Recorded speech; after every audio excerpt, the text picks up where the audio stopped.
Hey everyone, Robin here. This is part 2 of the budgeting without a spreadsheet video. So in my last video, part 1, I talked through how I do this budgeting without using a spreadsheet to track everything.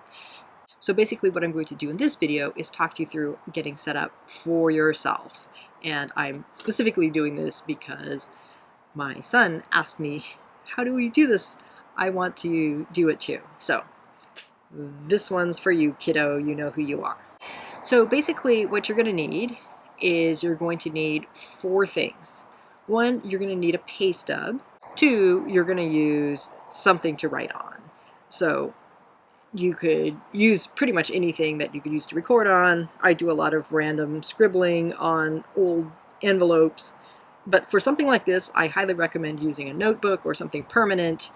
You could put it in your computer if you want, but I'm not assuming that everyone's going to have a computer. So the third thing you're going to use is a smartphone.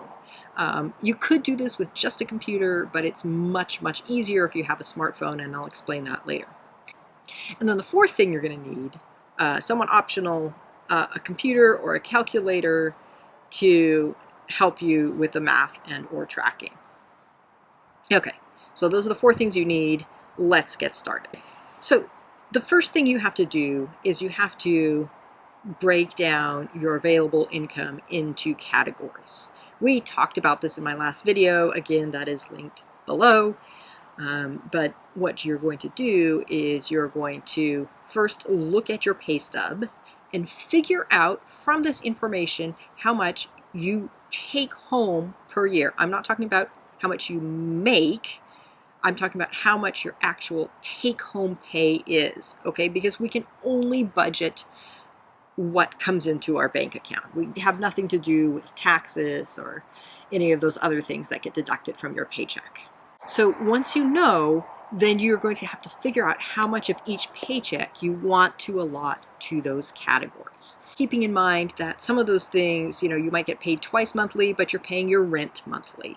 You might pay your car insurance every 6 months or every year. You might pay some things just once a year.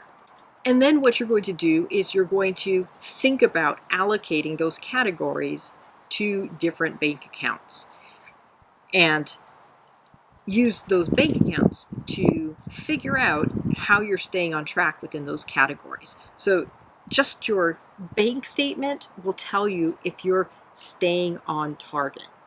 All right? Think about reallocating that income if you need to. And here are the categories that I used, and I'm just going to put this here as a help for you when you're thinking about what you might be spending money on. You may have other categories that I don't have. You may not have some of the categories that I do have. For example, if you don't have debt, congratulations, go you. You don't need to put the debt repayment in. And so everyone's going to have a slightly different version of what these categories look like, but this is a good start. So what I ask you to do right now is just pause this video, come up with a list of categories for yourself, and then go ahead and restart the video when you're done. So the next step is to allot income to those categories. And what you have to do here, remember, you want to do this per paycheck, however much you get paid. How often do you get paid? I get paid twice a month. Some people get paid every 2 weeks, which means they get 26 paychecks a year as opposed to my 24 paychecks per year. Some people get paid at the end of every month, so it's just 12 paychecks per year. So what you want to do is you want to come up with a yearly cost, and you want to put 1 paycheck's worth of that total amount into your account every month. So for example, let's say you get paid every 2 weeks, so 26 paychecks per year, and let's say you pay $1,000 every 6 months for your car insurance. So then you pay your car insurance twice a year. 2 times 1,000 is 2,000, and you have 26 paychecks per year. So if you divide 2,000 by 26, that's $76.92. Okay, so let's just round to 80. Okay, I always try and round up to get a nice round number, and also that gives me a little bit of leeway in case they decide to, put my rates up or whatever. So I always round up, and I think it's a good idea. So essentially what I'm saying here is you would have to budget $80 every paycheck for your car insurance. And so every paycheck you put $80 into your car insurance account, and you end up then with $1,040 at the end of 6 months. And so you pay your $1,000, you still have 40 left. And that doesn't hurt. You know, if you weren't preparing for this long-term expense, the $1,000 might come up and you'd be like, oh man, where am I going to get $1,000 from? So this is the way that we spread out those expenses over time. Okay, so remember that step 3 is creating separate bank accounts. What you need is you need bank accounts that have no minimum balance and no monthly fee. And this is really important because eventually you're going to end up with a ton of bank accounts. Also, it's very important, and I'm sorry I didn't put this on the PowerPoint, but you cannot use bank accounts that allow for overdraft. Okay? Because if you can overdraft your account, you're going to pay a lot of. Because if you overdraft your account, first of all, you're going to pay all those stupid fees, and second of all, you are going to go over budget and you won't pay attention, right? So you need something where if you use the debit card and there's not enough money, it's actually going to decline the charge. So that's, again, why I use Ally Bank.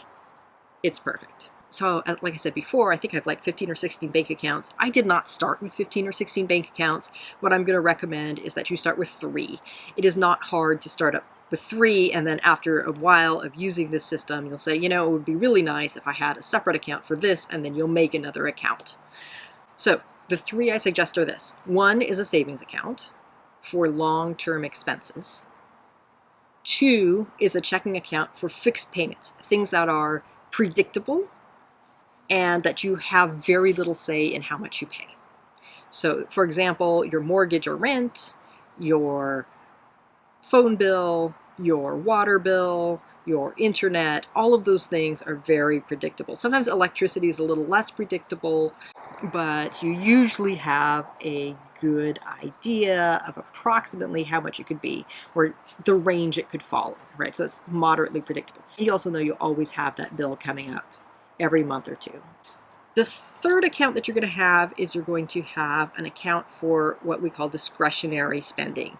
So this would be things like food or gas or whatever. Now, obviously, you can't choose not to buy food, right? You have to eat. But you can choose how much you spend on that. So you could literally live off of rice and beans and lettuce. You know, that's probably the minimum you could get away with buying, maybe oatmeal, right? And it would be super cheap and you would spend hardly anything, and that would suck. Everyone would get tired of eating the same thing over and over again, but you know, you could do it and spend very little. Or you could eat at a 5-star restaurant every night and spend a ton of money. And usually, of course, neither of us eat at those extremes. Usually we eat somewhere in the middle. So the question is, where along that expense spectrum do you fall? And so the reason I call food discretionary spending is you can actually choose to a certain extent how much you spend. Same thing for gas. At least for me, I have the option of either driving or doing public transit. You know, you could bike, you could carpool. There's always ways to reduce your gas spending. I certainly have, when my car is broken down, I have walked to the grocery store and walked back with all the groceries. I try not to because my arms get tired. But, you know, these things are possible. I can cut down the amount I drive, or I can drive a lot, you know, depending on how much money I have. So the discretionary stuff, you know, it goes in one bank account, because if you start running out as you get closer to payday, you can cut back and say, well, I'm running out of money. I'm going to run out of money soon. I need to, you know, only eat rice and beans for the next 4 days until payday comes. So that's why we have those things separate. You never want to buy so much food that you can't pay your rent, right? So this is why the rent goes in its own account, along with the things that we have to pay. And then the things that we could change how much we spend on, that all goes in a different account. And then, like I said, over time, you'll understand, well, you know, I really don't want to put something in the same account as something else. Let's make a different account for it. So you'll keep adding bank accounts over time. So I mentioned earlier you want a savings account. The savings account is used for things that you only pay once in a while. So your insurance is a good example of this, that you can, save up those $80 every paycheck and have your $1,040 at the end that, of course, then you transfer. You can't pay very easily out of a savings account. They usually don't like you to do that. But I have mine auto-paid from the checking account, and I have a reminder in my calendar, every 6 months, transfer this amount to your checking account. And so that gets done. The reason I suggest that you use a smartphone is because what's going to happen is you're going to have to do something like go to the grocery store. So in my case, I have my $190 that goes in my account every month for food, and what I'm going to do is I'm going to look at my bank balance before I actually walk in the grocery store. So if you don't have a smartphone and you can do it online, fine, do it before you leave. So I know exactly how much that I have in my bank account and how much I can spend on food. And if I go in there right after payday and I have $190, I know I can't spend $190 because I have to make that last for, in my case, half of a month. So, I try to say, if this has to last for 16 days and I go shopping every week, I'm going to have, either 1 or 2 more shopping trips before next payday. How am I going to allocate this $190? So maybe I'll spend, $70 or $80 the first time. That's how I budget how much I can spend on food, right? Is I look and I just use that account. So when I go to pay, the important thing is I have, as you can guess, a bunch of debit cards in my, as you might guess, I have a bunch of debit cards in my wallet, and I have to use my food account debit card to pay for the food. Some banks are better about this than others. In my case, I do not get to choose what goes on each of those debit cards, so I have to distinguish which of those Ally debit cards is my food account, and, well, actually so I have to distinguish which of those Ally debit cards belongs to, medical and dental expenses or whatever. So I write on them with Sharpie. They're all labeled. You will work out your own system. Maybe you belong to a credit union that lets you choose the picture that goes on your debit card. That would be great, right? Because then you could have a different picture for every card. But somehow you're going to use those debit cards for buying things. And again, we're going to reevaluate spending over time. You will know if your transactions get rejected because you try spending too much. You might keep track of it. I would keep track of it in the same notebook where you wrote down how much goes in each category. So you could look back at the notebook and you could say, I budgeted $150 per paycheck for food. That wasn't enough. Let's try bumping it up to $170 and see how we do. I like to wait 2 or 3 months before evaluating for the first time, just because there's always ups and downs in a month, right? You might spend more on food one time because you have a bunch of family visiting. So you really need a couple of months to start to see the patterns in how you spend before you go back and look at those bank statements and evaluate where the money is going.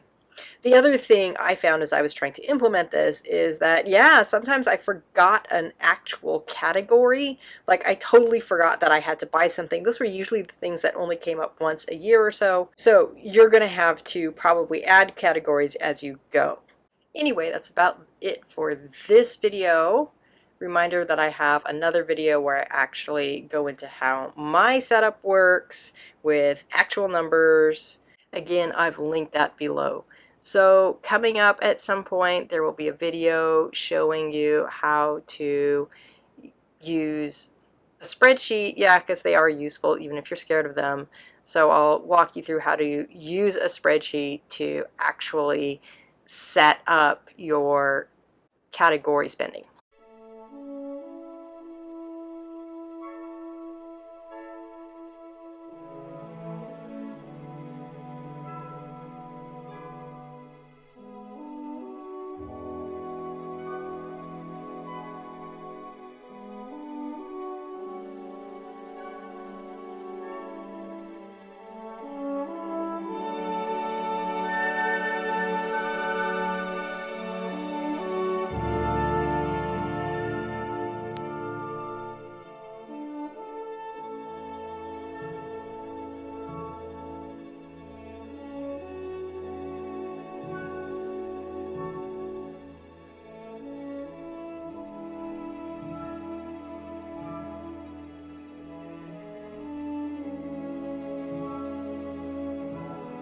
And then the fourth thing you need, which is somewhat optional depending on how good your math skills.